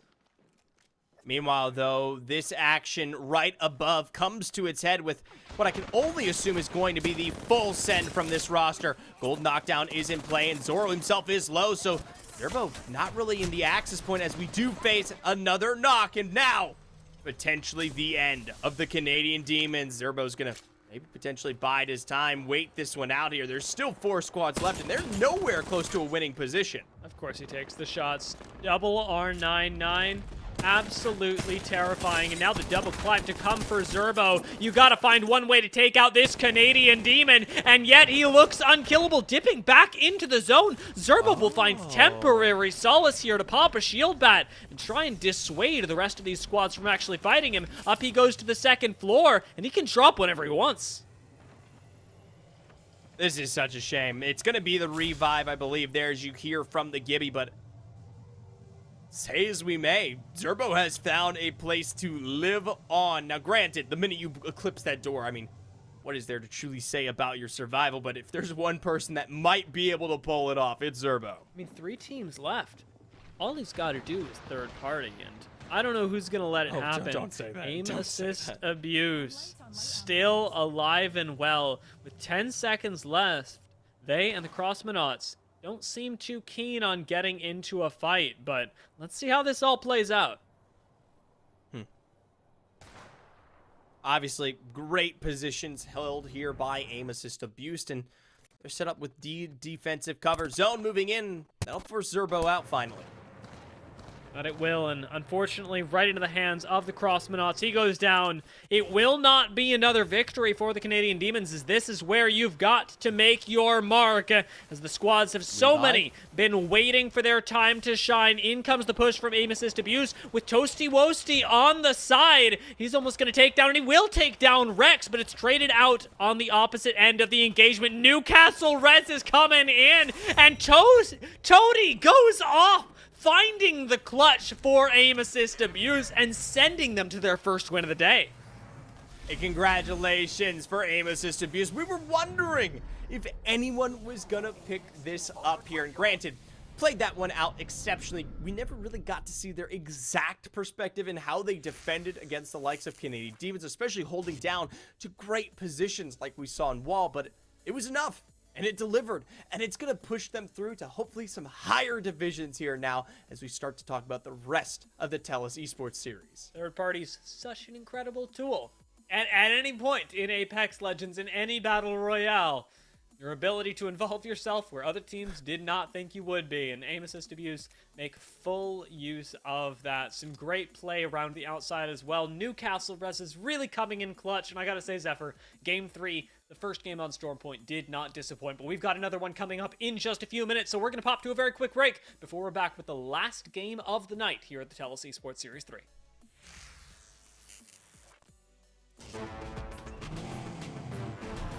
Is that a phone?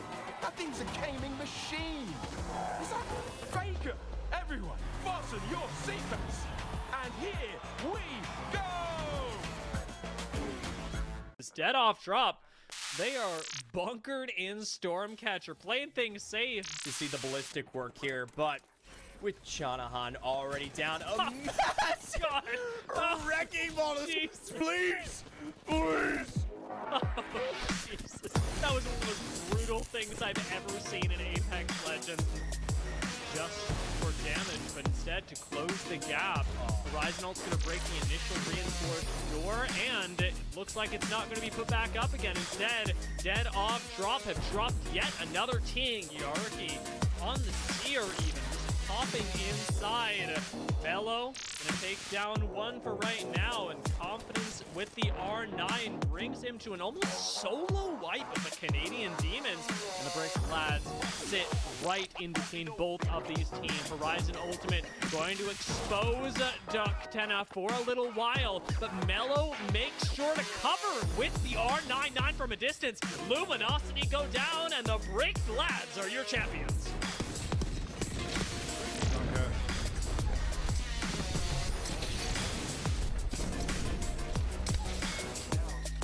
2v3 situation now. Avasa and Mando are set up on the interior here. Gonna hold on for dear life, and you gotta turn around. You have to aim at least. You gotta do something. The Meadow Knights fall one by one. One final individual. Brick lads are looking to make short work of this. All right, well, we're going up. Let's see who's going down. Brick lads pick up their second victory in a row. Coming through. Zerbo gonna have to back up. That's a 90 with the PK. What did I say about this guy? Puts the demon in Canadian Demons. He's gonna drop down once more with a drop kick out of the sky. Luminosity have just fallen apart in the face of the Bricked lads, but these are the two players that made it happen, and now they've got a very small corner, but still one that could work them into the end game. Mello's not going to be a part of this, but you drop into zone, and Doc swoops in like a hawk, picking up Niche and taking it a 2 versus 2. The flank around the side, and Brick's lads take their third game in a row.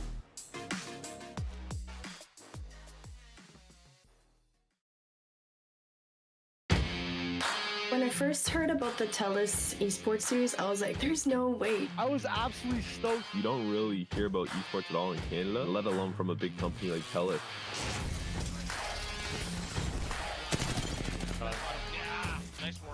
Canada does have a scene, and we do have people who are thriving towards getting us into that bigger picture. 2 versus 1, and it should be their game. The Bronze Bonobos from second, now finally find first. Simply put, the TELUS Esports Series is esports for everyone. It's our take of what we think the esports industry should look like and where we think it should go. It's way more fun to compete for something when there's something on the line. And the TELUS Esports Series gives players of all skill levels opportunities to experience that. We really want to make the gaming experience more fun for everyone, and we want to help the gaming industry evolve and grow the way that it should. And I think the time is right for it.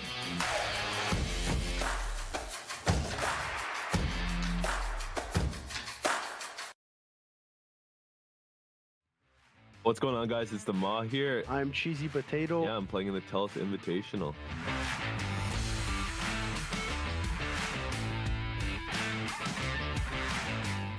I've always really been a gamer, playing Halo, and then I eventually transitioned into Call of Duty, into Fortnite as Battle Royales became a little more popular, and then I eventually stepped into Apex Legends. The thought of becoming a content creator was just a mere dream that I had. My brother, Dr. Moz, pushed me out of my comfort zone to essentially start streaming, and that's when the grind for competitive Apex and chasing high Apex Predator ranks began. Started Apex at day 0, first day the game came out.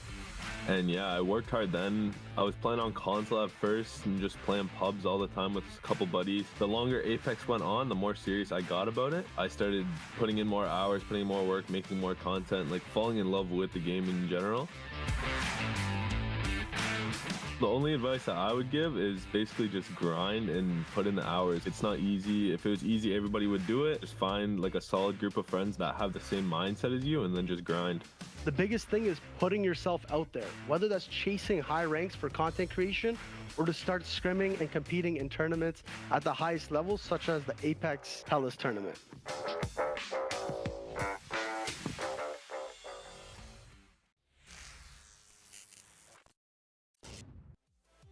TELUS Esports Series 3, Dia, Zephyr, our presenting sponsors, the Samsung Galaxy S23 Ultra, Skullcandy, Logitech, and Astro. Yes, that's right. We're back, and it's time, Zephyr, for Game 4. Was I a little bit too excited? Maybe, but to be fair, we've seen some pretty exciting games. Absolutely, especially with the changing of our winners. No more Canadian Demons. Instead, aim assist abusers coming on top of that third game. It shows us that there is a potential for someone else to do the same. That's true, and Storm Point has been where it's happened, and we get to return right there. Storm Point is where we'll be finishing our night, and where teams that perhaps didn't have as good of a time on World's Edge with the double Canadian Demons victories can finally take a piece of Storm Point of Apex Legends back for themselves tonight. And this is what you can really call a victory, because as you said, Zephyr, the lobbies, according to skill levels, are going to get easier as the TELUS Esports Series dinner moves on, because they're going to be more tailored to you. But if you're able to pick up a win here, some of the hardest lobbies imaginable. Hey, who knows? Maybe this is just a move forward. You know, it's a bit of bragging rights, right? You know you're not going to be competing against them at the end of the day, but you know you can walk into your division understanding that you bested some of the most difficult individuals competing in TELUS at some point or another. It's going to be very, very cool. And the nice thing is that during this next game, we're keeping our eyes out for teams that are consistently placing in the top couple squads, because let's be honest, Zephyr, the Canadian Demons have been hogging quite a bit of the spotlight. They've been taking out a lot of teams, but we've got some unsung heroes that do tend to place rather high, and we talked a little bit about them during this last round. I want to see who ends top 5, even if it's with 0 KP this game. Because at the end of the day, I mean, we know there's those star-studded performers, but the rest of the teams that do manage to survive even past that could find their way into some of our higher performing divisions. We're popping on over into our last match. The ship is a-flying, the teams are a-fallen, and we've actually got some squads pretty close together up towards the northern end, over by Lightning Rod and the associated IMC Armory. And speaking of IMC Armories, we've got to keep our eyes on them, because they were actually a point of focus for multiple squads last game. Right. Obviously, here we'll check them out. Meanwhile, Handsome sharing space with one other squad there towards the north pad. Not something particularly, I would say, we'll say, A fan of? Partial to? that's something we'll see that is particularly unusual, right?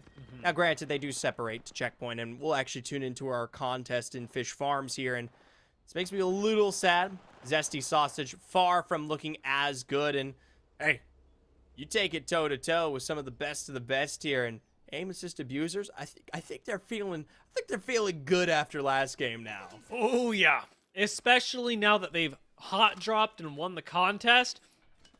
Confidence has got to be sky high. I may have been in the same lobby as them for the first 2 games, but after their win in the last game and the start to this one, I'm coming into Zone 1 going, yeah, we're the best team in the world. Yeah.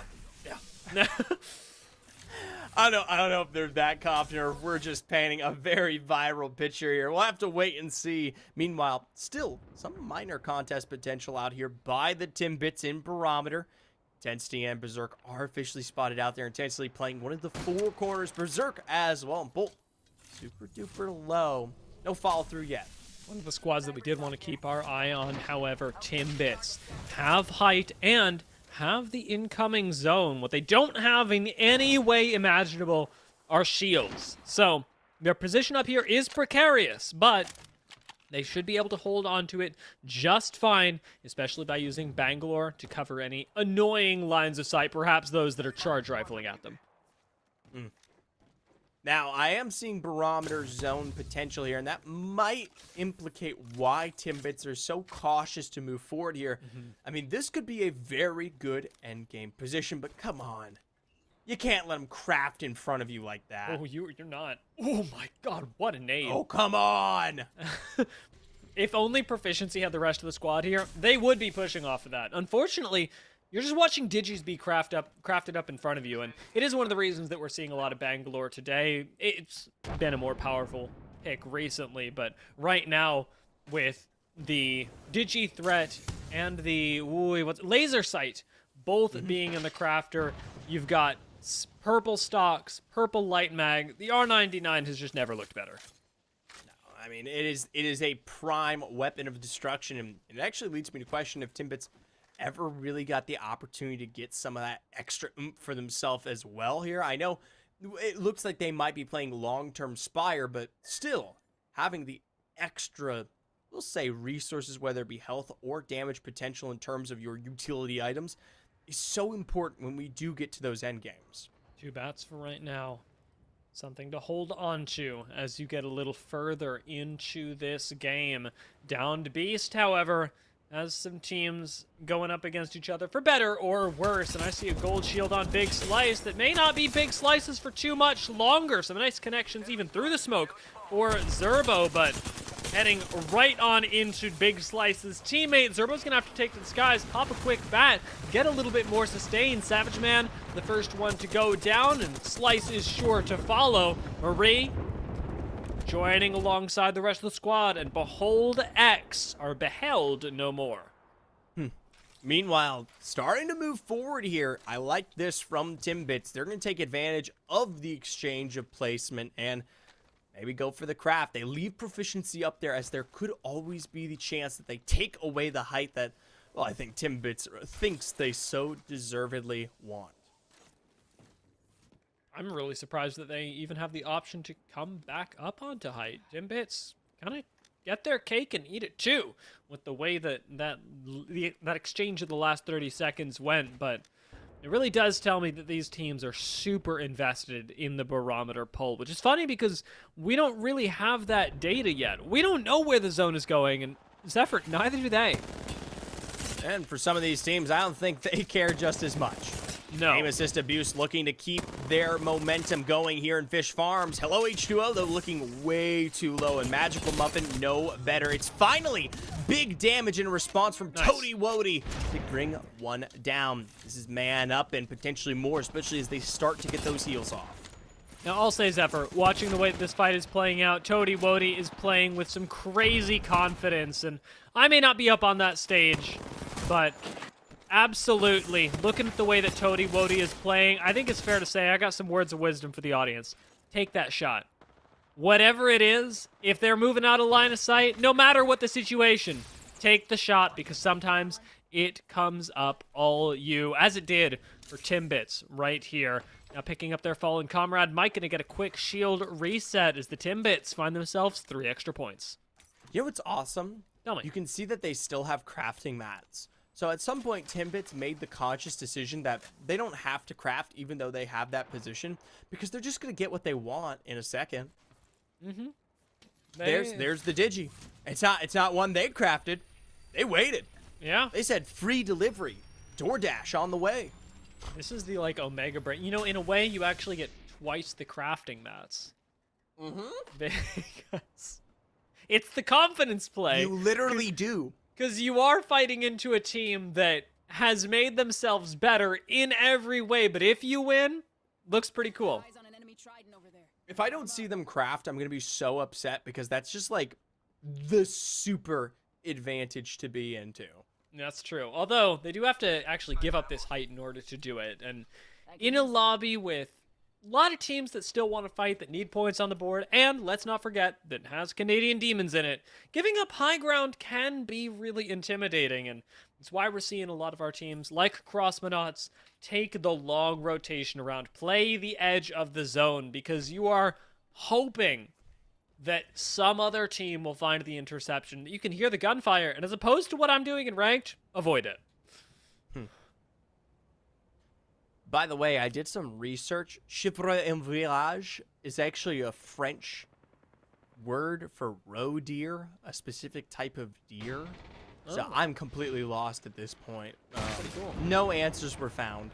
I mean, at least we have some extra data, right?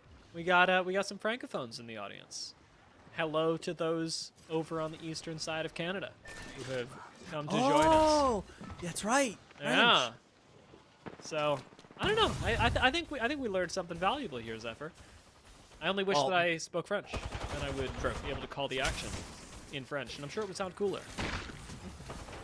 Well, I hate to break it to you, but none of these are roe deers to be found. MK Ultra, they are going to bring the hammer with their own firepower, blow it back out with that rolling thunder, but I don't think Canadian Demons care. It just potentially might delay the inevitable. Granted, I will say, the toughest contest that they ever had was right on the edge of buildings like this. And the fact that, look at that, Ramen Maid and Tay are right alongside you doesn't bode well. Canadian Demons could get third party here if they're not careful. The funniest part of this, by the way, is that in the in-game chat before this round, Canadian Demons were actually complaining about this exact situation from last game, the long contest that they took in Cascade, and calling teams out for playing like this, saying, just fight us, guys.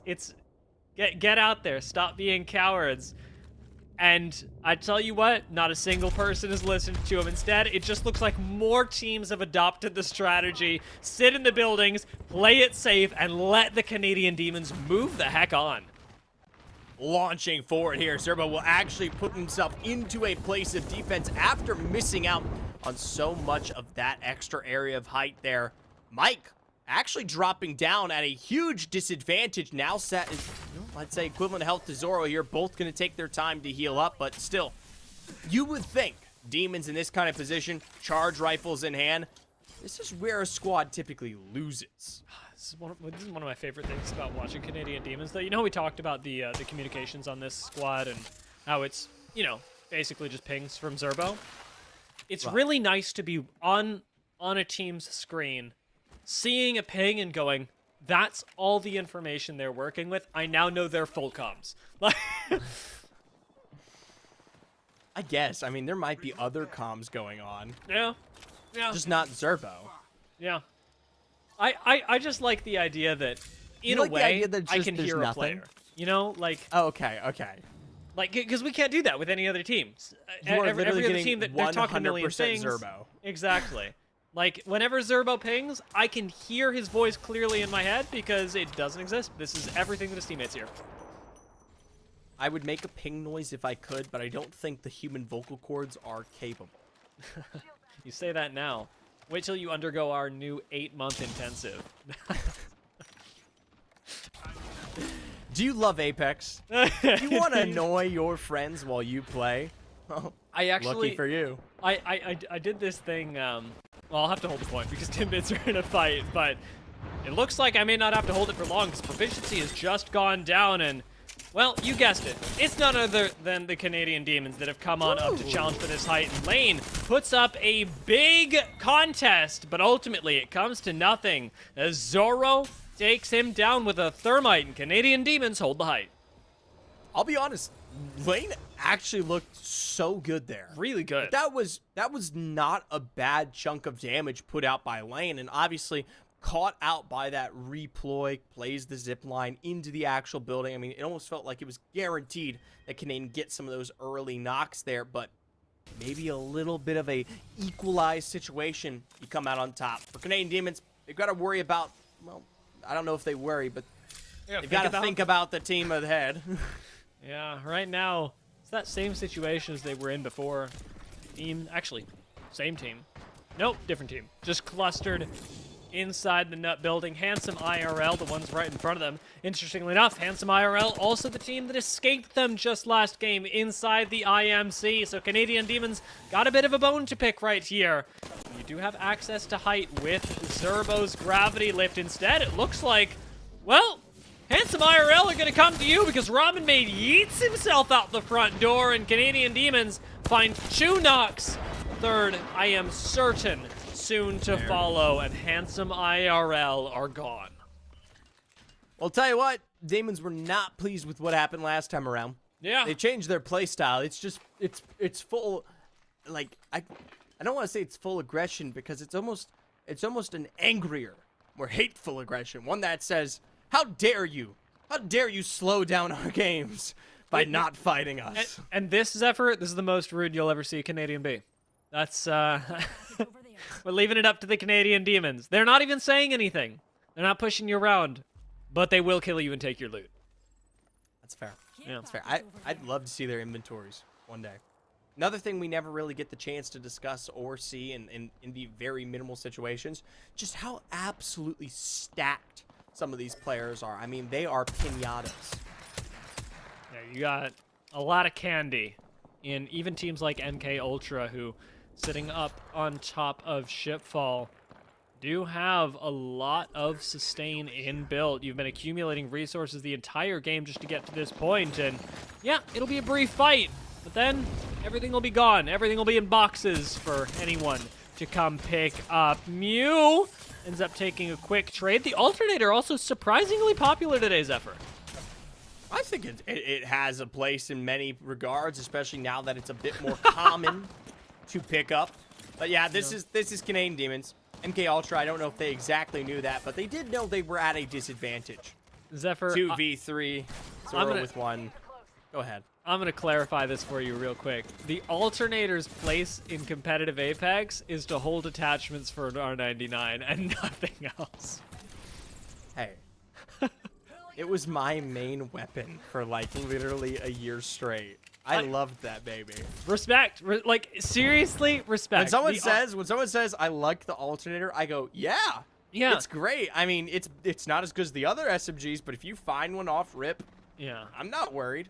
Alternator's got a lot of nostalgia value, and I do like that. And also, you know, I will say a lot of consistent mid-range dueling can be done with it, but especially now, with how dominant the R99 has been this season, Zerbo even, he's got the abuse on hold here. R99 plus the Kraber actually giving us a bit of a different look at this guy, since previously he was going double SMG. We've already seen him find some snipes with the Kraber. Right now, however, it's going to be all about the grenades onto the low ground. Jumps up onto height one more time to pop a quick shield cell, making use of the gold while he still can. Meanwhile, Decoy is the one cleaning up, taking down Hello H2O, though he goes down at the same time. Magical Muffin falls. Gold knockdown, unavailable just yet, but that almost connected, and I almost pooped myself. I'll be honest, they were not pleased with that third win. No. And they made that clear in that exchange. Yes, they did. Yes, they did, Zephyr. The most rude a Canadian will ever be. Who is next? That's the real question, because I'll be honest, these other teams playing as slow as they may be, I mean, we'll see some forced rotations, but it's sadly right into the palm of where Canadian Demons potentially wait. I honestly hate saying their name this much at this point. Yeah. And like, I love there's other teams here. They don't even fight. It's one of those things where, you know, like, the more you say a word, or sometimes you'll write down a word and you write it so many times that it just starts to look wrong. That's what it's feeling like with the Canadian Demons. Every time I say their name, I'm like, is it again? Can it even be? And I think a lot of teams are experiencing that right now, because you're going to be seeing the same squads go out time and time again. Right now, however, everybody else is getting a chance to have a little bit of fun themselves, except for, of course, Sir, who have to send Cloudy on over to a little bit of cover just to try and buy a few extra seconds, and that doesn't appear to be working. ZDLs is the only last standing member here, and stuck in the middle is never a place you want to be, trying to play for the evac tower. Everyone has trained aim through the sky. You have to worry about where the rest of these teams are. Surprisingly, Sir is up, but with those shots heard, I think Sir realizes what lays ahead, and this is looking like a comfy tree. How is he alive? How is this possible? Zone closing in actually may take him out if we're not careful. Medkit is a risky pup, but it looks like there's just enough time to get the extra HP before Sir has to book it right back towards the ring. We got an evac tower going off as well, since evidently we have come back to the scene of the crime. The Canadian Demons are playing GTA, and with Zoro down, Decoy against the world, Canadian Demons are again going to lose too. We've seen this story before, Zephyr. When it's Zerbo against the world, Canadian Demons have gotten third, but never higher. And right now, it's looking like a little lower. For Zerbo, losing out on 2 is such a big mistake here. He wastes literally no time saying, see ya. Setting up for that next zone, it looks like. We'll literally wait this one out and hope in a very similar way to our last excursion that we see those other 2v3 fight this one out. I'd reposition that Trident, because right now, very close to actually having an ability to play out the next zone. Doesn't have it yet. And the other teams focusing each other could be the time. The Borealis have pushed up. They've spotted Zerbo. And that's going to be that. 16 damage, that's the one chance you get. As I say, at that point, you've lost him. Yeah. That was the warning shot that needed to be the deathbed. Oh my God. There's no way. Okay. There's actually no way. 2 bullets left in the Kraber, by the way. So I'd doesn't wait. have double SMG this time around. 1 bullet left. No swaps around here.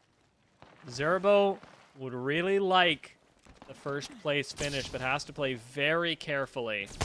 Last shot, not going to connect. We're down to 1 weapon, Zephyr. That's not good. I hate to say it too. I mean, even if he had found the shot, the follow through probably not available. This is Red Evo, right? And I guarantee you that we're seeing purple helmets. You don't get actually full knocks, right? So could have been recovery, albeit it would have maybe forced the fight. That's true.